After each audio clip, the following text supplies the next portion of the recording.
Up in the air, fluid, changing by the minute. Those are just some of the words we've heard from local and state leaders on the back-to-school plan. And throughout this evolving topic, we want to shed a little bit of light.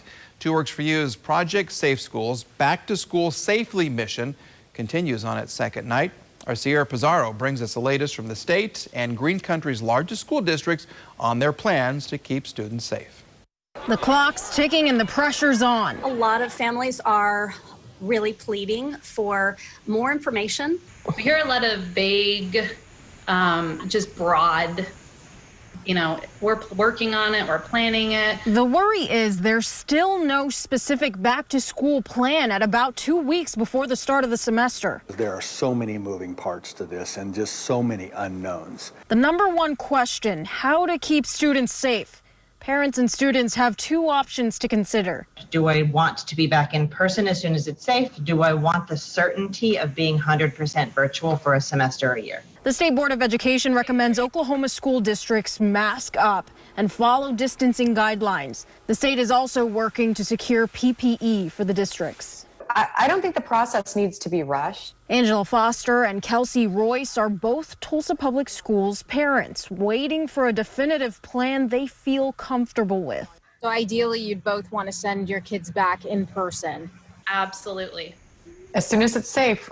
The latest recommendation from Tulsa Public Schools Superintendent Dr. Deborah Gist is distance learning for the first 9 weeks of school. Right now, there's a different plan for Union Public Schools. The plan right now is for us to attempt to have in-person learning on August 24th. There's an online option too, and masks are required for every Union student and staff member on campus.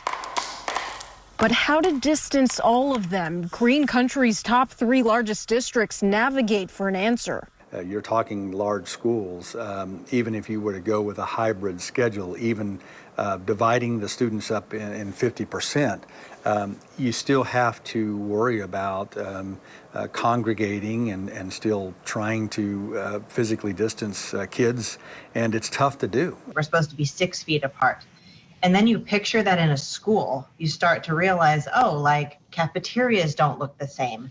Hallways don't look the same. Lockers don't function the same way anymore. While we wait for the situation to get under control with the spread of the virus, we need viable options. The next TPS board meeting is Monday. That's when a plan will be voted on. Broken Arrow Public Schools will announce a reentry plan Wednesday morning at their board meeting.